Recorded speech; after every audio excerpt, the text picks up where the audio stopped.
Hello friends, स्वागत है आप सभी का आज की क्लास में।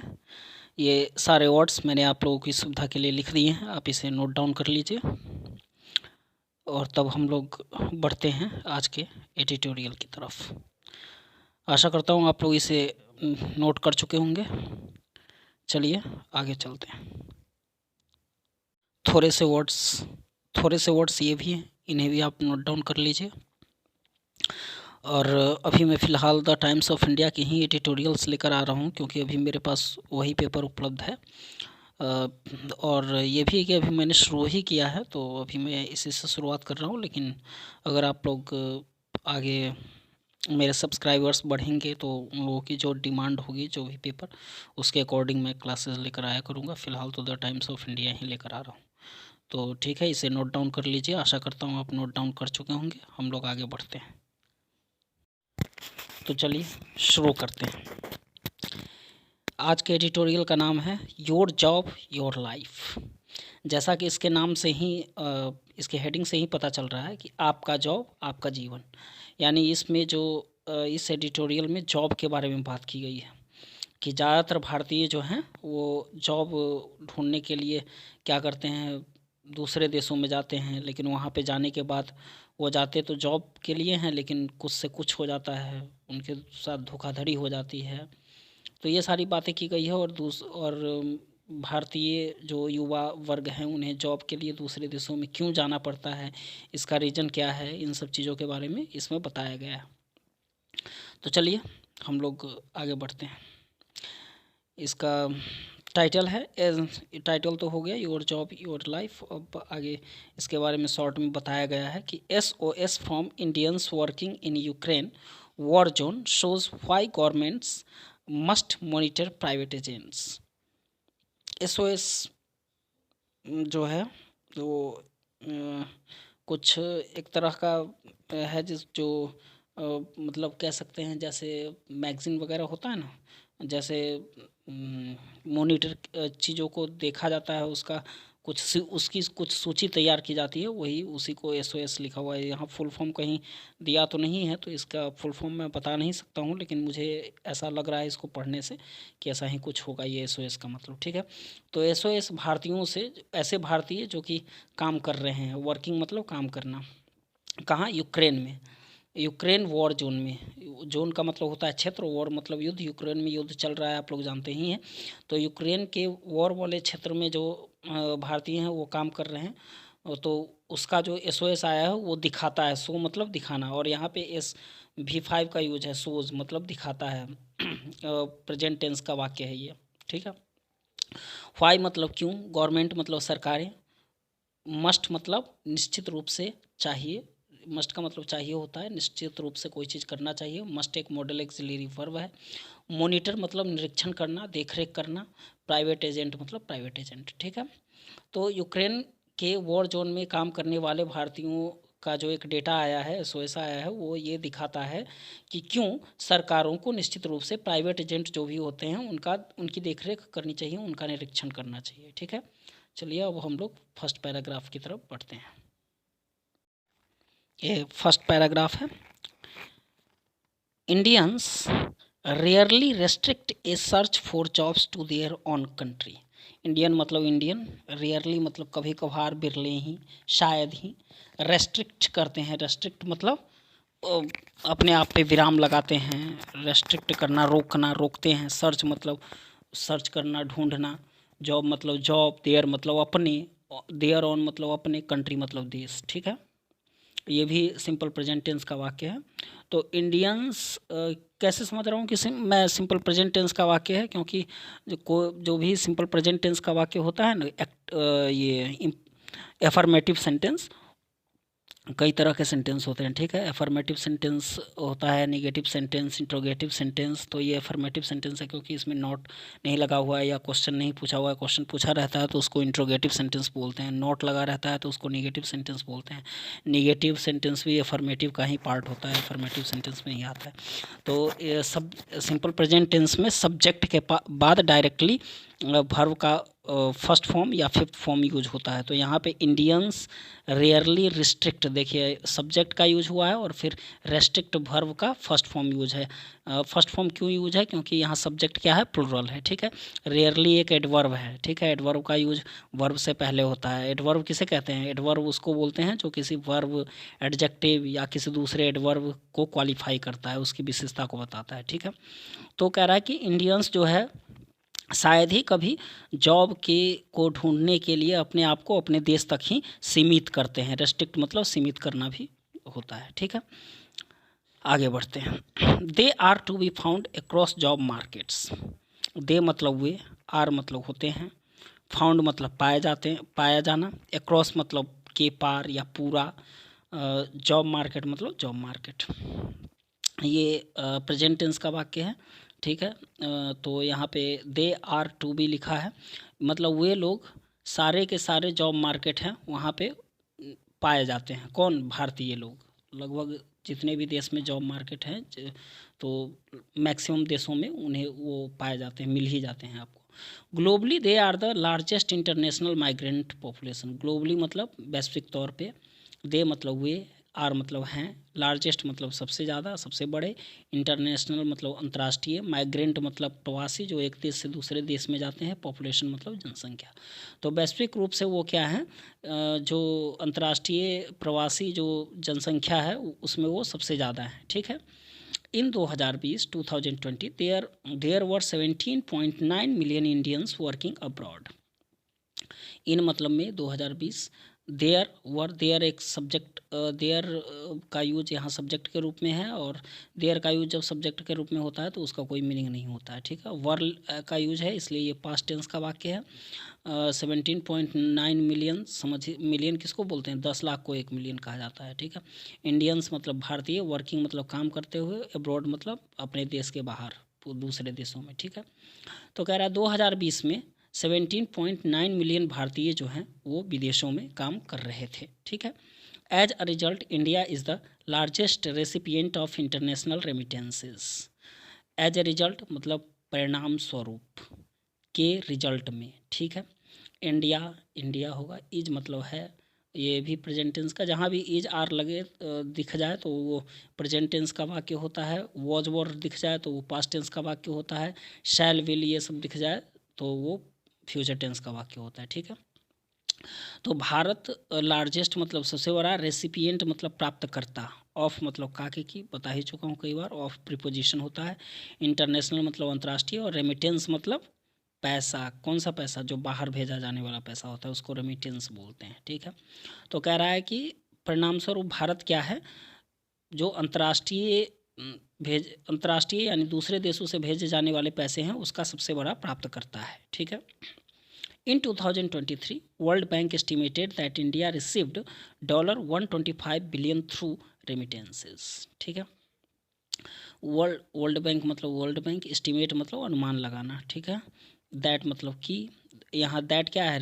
रिलेटिव प्रोनाउन है, ठीक है। रिलेटिव प्रोनाउन उसको बोलते हैं जो क्या करता है? रिलेशन को दर्शाता है। रिलेशन मतलब इस्टेब्लिश करता है, ठीक है। इंडिया मतलब भारत, रिसीव मतलब प्राप्त किया, बिलियन बोलते हैं 10 लाख को, 100 मिलियन को 1 बिलियन बोलते हैं, ठीक है। तो थ्रू मतलब से, रेमिटेंस मतलब भेजे जाने वाले पैसे, ठीक है। तो वर्ल्ड बैंक ने 2023 में ये अनुमान लगाया कि भारत ने जो बाहर से पैसे भेजे जाते हैं उसके द्वारा कितना रिसीव किया, कितना प्राप्त किया? तो $125 बिलियन प्राप्त किया। To put this number in perspective, about $19 of every $100 that flows as international remittance ends up in India. Put मतलब रखना, दिस मतलब यह, नंबर मतलब नंबर, पर्सपेक्टिव मतलब दृष्टिकोण, विचार, ठीक है। अबाउट लगभग, $19 एवरी मतलब प्रत्येक, $100, और दैट मतलब जो, फ्लो मतलब फ्लो होता है, बहता है। यहाँ पे पानी नहीं है तो पानी तो बहता है, यहाँ पे पैसा बह रहा है। पैसा बहने का मतलब क्या, पैसा एक जगह से दूसरी जगह जा रहा है, ठीक है। इंटरनेशनल मतलब अंतर्राष्ट्रीय, रेमिटेंस भेजे जाने वाले पैसे, इन सब मतलब ख़त्म होता है, यानी आकर आता है, टिकता है, ठीक है। इन इंडिया मतलब भारत में। तो कह रहा है कि अगर इस नंबर इस दृष्टिकोण में अगर इस नंबर को देखें, इस नंबर को रखें, तो प्रत्येक $100 जो बाहर जाता है तो उसमें से $19 जो कि क्या होता है, अंतर्राष्ट्रीय रेमिटेंस के रूप में भारत में आकर के रहता है, यानी भारत में आता है। यानी $100 अगर पूरे विश्व से कहीं जा रहा है तो उसमें से $19 क्या है, भारत में आता है, ठीक है। चलिए वो हम लोग सेकेंड पैराग्राफ देखते हैं। Account for diversity. Account for मतलब उत्तरदायी होना, जिम्मेदार होना। डाइवर्सिटी मतलब विविधता, जो अलग अलग होता है उसको विविधता बोलते हैं, ठीक है। Not all who leave India for work are skilled और equipped to deal with dubious intermediaries of overseas employers. Not all मतलब सभी नहीं, ठीक है। हु मतलब जो, या हु भी एक तरह, एक हु का यूज कई रूपों में होता है, कहीं क्वेश्चन पूछने के लिए होता है, कहीं रिलेटिव प्रोनाउन के रूप में होता है, यहाँ पे रिलेटिव प्रोनाउन के रूप में यूज है, ठीक है। लीव मतलब जो छोड़ते हैं, लीव मतलब छोड़ देना, है ना। इंडिया भारत, फॉर मतलब के लिए, वर्क मतलब काम, स्किल्ड नहीं है, स्किल्ड मतलब दक्ष होना, इक्विप्ड मतलब सुसज्जित होना, है ना, जिसके पास कोई चीज़ हो उसको सुसज्जित कहते हैं। डील विद मतलब निपटने के लिए, ड्यूबियस मतलब संदेहास्पद, जिस पे संदेह हो, इंटरमीडियरीज मतलब जो दो लोगों के बीच में आते हैं, मध्यस्थता करने वाले, ओवरसीज मतलब विदेशी, एम्प्लॉयर मतलब एम्प्लॉयर जो नियोक्ता जिनको बोलते हैं, काम पे रखते हैं, ठीक है। तो कह रहा है कि नहीं, सभी नहीं, जो कि भारत को छोड़ते हैं काम के लिए, मतलब जितने भी लोग भारत को छोड़ते हैं काम के लिए, कहीं दूसरे जगह जाते हैं, उनमें से सभी तो स्किल्ड, सभी ऐसे नहीं होते हैं जो कि स्किल्ड हो, यानी दक्ष हो, यानी जिनके पास कोई ना कोई स्किल हो, और ना ही वे सुसज्जित होते हैं किस चीज़ से, तो ऐसी चीज़ों से ताकि वो निपट सकें, जो संदेहास्पद, जो मध्यस्थता करने वाले लोग होते हैं, जो विदेशी एम्प्लॉयर के लिए, तो उससे भी वो सुसज्जित नहीं होते। यानी आप सुनते हैं ना, मतलब सुनते होंगे, चाहे आपको पता भी होगा कि जो विदेशों में काम करने जाते हैं तो यहाँ पे एजेंट लोग होते हैं ना, वही इंटरमीडियरीज, उन्हीं के बारे में बोला गया है। मध्यस्थता वही करते हैं ना किसी कंपनी के बीच में और हमारे बीच में। तो वही कह रहा है कि कई ऐसे लोग यहाँ के सारे लोग ऐसे नहीं हैं कि जिनके पास या तो स्किल हो या उनके पास फिर ऐसी व्यवस्था हो ताकि वो जो इन एजेंट लोग, धोखाधड़ी वाले एजेंट लोग होते हैं, उनसे वो निपट सके, ठीक है। चलिए आगे बढ़ते हैं। For example, 4 Indians who were tricked into signing up with Wagner, a Russian mercenary outfit, have sent an SOS from the front line of the Russia-Ukraine war। कह रहा है फोर के लिए एग्जाम्पल मतलब उदाहरण के लिए, 4 भारतीय, 4 इंडियंस मतलब 4 भारतीय, who were tricked into signing, जिनसे धोखाधड़ी की गई, किसके नाम पर, तो signing up with Wagner, Wagner के साथ साइन करवाने के नाम पर, ठीक है। वैगनर है कौन, तो एक रसियन मर्सेनरी आउटफिट है। रसियन मर्सेनरी का मतलब होता है एक तरह का सैनिक, जो कि भाड़े का सैनिक हो, किसी को ले आया हुआ हो।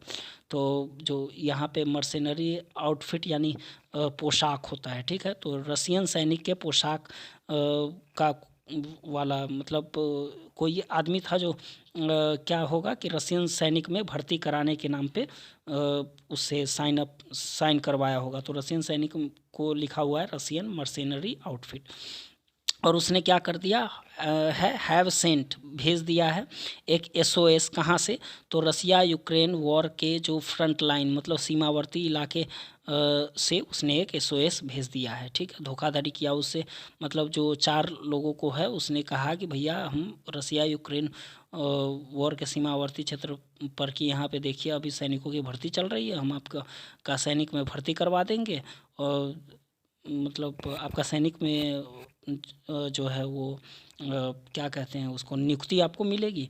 तो उसके नाम पे उसने साइन करवाया और धोखा किया, ठीक है। They say that they signed up to work as army security helpers in Russia. देखिए यहाँ लिखा भी हुआ है, दे मतलब वे यानी ये 4 इंडियन, से मतलब कहते हैं कि दे साइंड अप, उन्होंने क्यों साइन किया, तो काम करने के लिए आर्मी सिक्योरिटी हेल्पर के रूप में कहाँ, रसिया में। ठीक है, यहाँ तक समझ में आ गया होगा। चलिए नेक्स्ट पैराग्राफ पे चलते हैं। नेक्स्ट पैराग्राफ है पुश फैक्टर। पुश मतलब धकेलना, फैक्टर मतलब कारक, घटक। ठीक है, मतलब यहाँ पे ये बात की गई हुई है कि भारतीयों को जो है बाहर काम करने के लिए क्यों जाना पड़ता है, मजबूर क्यों होना पड़ता है। मतलब पुश मतलब क्यों धकेले जाते हैं वो दूसरे जगह जाने के लिए, है ना। तो कह रहा है India's economy has always failed to generate enough jobs of quality. Bharat का की जो अर्थव्यवस्था है, इकोनॉमी मतलब अर्थव्यवस्था, वो रही है क्या करने में, ऑलवेज मतलब हमेशा, फेल्ड मतलब फेल रही है, जनरेट करने में, उत्पादित करने में। ठीक है, क्रिएट करने में, निर्माण करने में। क्या, इनफ मतलब काफ़ी, जॉब मतलब जॉब, और ऑफ क्वालिटी, क्वालिटी मतलब बढ़िया क्वालिटी का। जॉब तो यहाँ है लेकिन छोटा मोटा जॉब सब है, अच्छा क्वालिटी का जॉब नहीं है। क्योंकि छोटा मोटा जॉब जो पढ़ा लिखा आदमी है, पढ़ा लिखा कोई व्यक्ति है, वो करना नहीं चाहता। क्यों नहीं करना चाहता है, क्योंकि छोटे मोटे को देखिए, काम कोई ख़राब नहीं होता, बुरा नहीं होता। ये लोग कहते हैं और बात भी सही है कि काम कोई बुरा नहीं होता है, ख़राब नहीं होता है।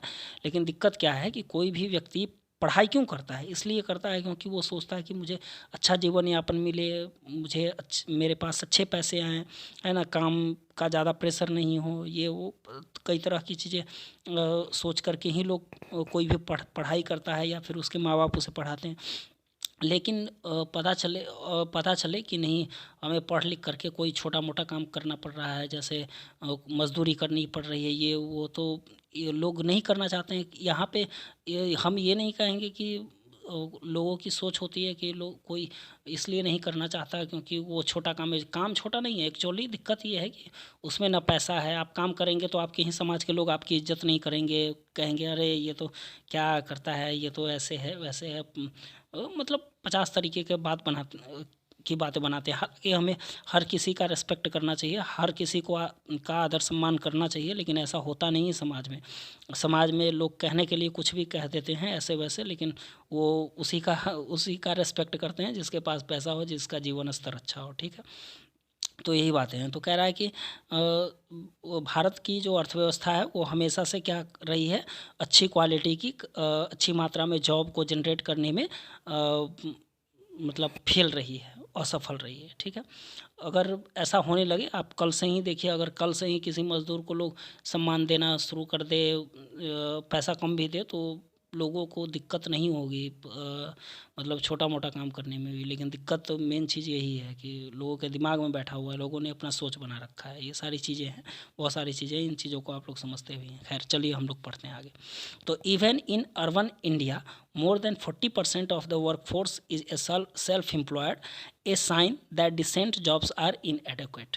कह रहा है इवन इन, यहाँ तक कि अर्बन इंडिया यानी शहरी भारत में more than 40% of the workforce, काम का वर्कफोर्स बोलते हैं जो कामकाजी लोग हैं, वो मोर देन मतलब से ज़्यादा, सेल्फ एम्प्लॉयड मतलब जो खुद से काम कर रहे हैं, ए साइन मतलब संकेत, दैट की डिसेंट मतलब अच्छा, उचित, काफ़ी अच्छा, जॉब, और इनएडेक्वेट मतलब अपर्याप्त। ठीक है, तो कह रहा है कि यहाँ तक कि जो शहरी भारत है वहाँ भी जो कामकाजी लोग हैं उसमें उसके 40% से भी ज़्यादा सेल्फ एम्प्लॉयड है, खुद का काम कर रहे हैं।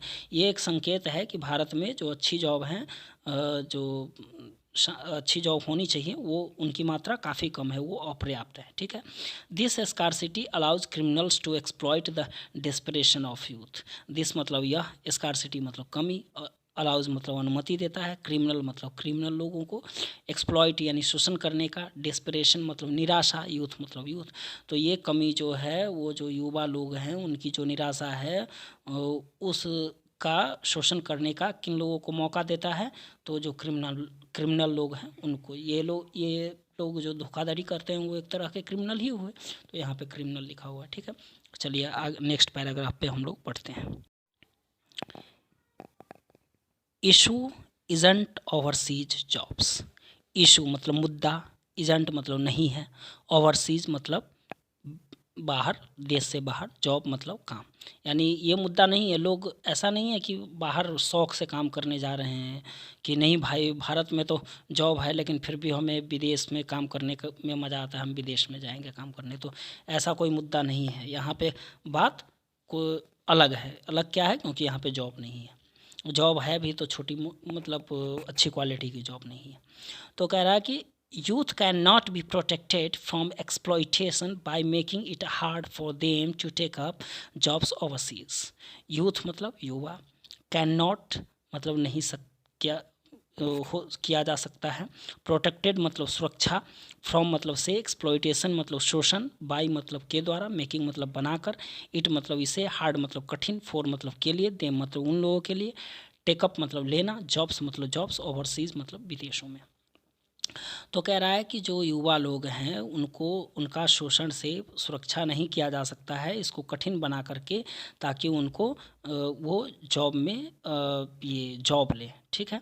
तो कहने का मतलब ये है, ये सेंटेंस ये कह रहा है कि आप ये अगर कानून बना दें कि नहीं, जो युवा लोग हैं वो विदेश में नहीं जाएंगे जॉब करने के लिए, तो इससे आप ये जो युवा लोग हैं उनका आप शोषण से सुरक्षा नहीं कर सकते, उनको बचा नहीं सकते हैं।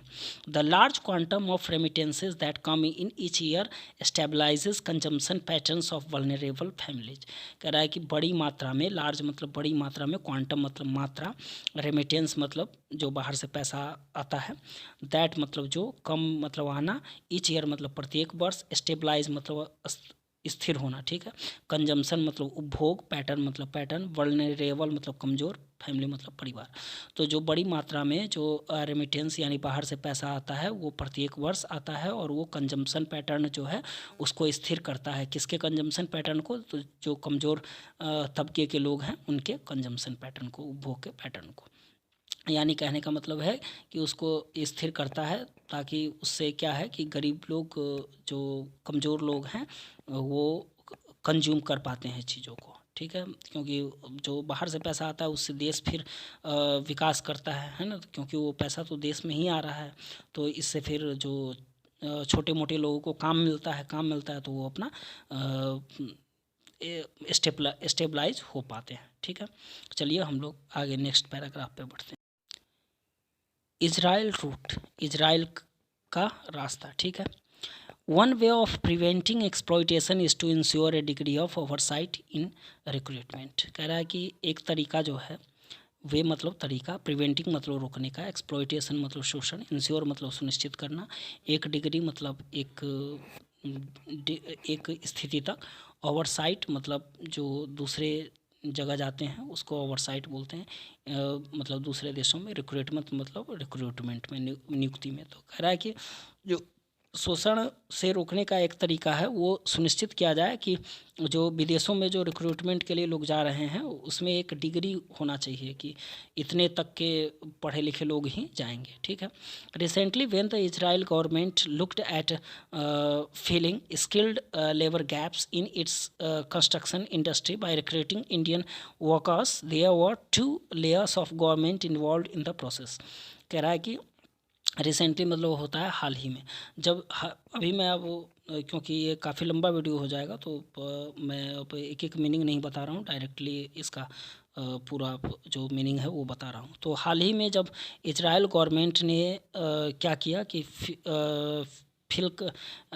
देखा किस चीज़ को, फिलिंग स्किल्ड लेबर गैप्स, उसने सोचा कि अब जो लेबर गैप हमारे यहाँ है, स्किल्ड लेबर गैप, उसको क्या करूँ, भरूँ कहाँ में, कंस्ट्रक्शन इंडस्ट्री में नियुक्त करके भारतीय वर्कर्स को।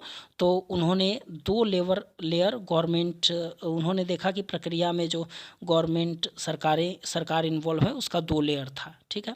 This kind of oversight will help bridge the information gap between potential recruits and overseas employers. तो कह रहा है कि ओवरसाइट मतलब विदेशों में जो नौकरी है उसके इस प्रकार को भरने में क्या सहायता करेगा, ब्रिज मतलब भरना, इंफॉर्मेशन गैप को इस इंफॉर्मेशन गैप को मतलब भरने में कौन सहायता करेगा, तो ये ओवरसाइट का ये प्रकार सहायता करेगा। किन के बीच में, तो जो पोटेंशियल जो संभावित रिक्रूटर्स हैं, संभावित जो रिक्रूट होने वाले हैं, नियुक्ति होने वाली उसके बीच में, और जो ओवरसीज यानी विदेशों में जो एम्प्लॉयर हैं, नियुक्त हैं, उनके बीच में। It also keeps out on scrupulous intermediaries. ये क्या करता है कि जो बेईमान जो मध्यस्थता करने वाले लोग हैं उनको बाहर रखता है। कीप आउट मतलब बाहर रखना, ऑन प्लस मतलब होता है बेईमान। अब इतना सा बचा है, रहने देता हूँ यहीं तक, क्योंकि वीडियो मुझे लगता है काफ़ी लंबी हो गई होगी। और वैसे भी अभी मेरे पास मतलब आप अभी कोई है नहीं, आप लोग देखेंगे वीडियोस को, आप लोगों को पसंद आएगा, आप लोग जब इंटरेस्ट लेने लगेंगे तो मैं पूरा पढ़ाऊँगा। लेकिन अभी के लिए इतना ही रखते हैं, धन्यवाद। और हाँ, वीडियो अगर आप लोगों को अच्छी लगेगी तो आप वीडियो को चैनल को सब्सक्राइब कर लीजिएगा, बेल आइकन को दबा लीजिएगा, ताकि वीडियो अपलोड होते ही आपके पास नोटिफिकेशन आए। वीडियो को लाइक कर दीजिएगा, और अगर पॉसिबल हो तो इसे शेयर भी कर दीजिएगा। ठीक है, धन्यवाद।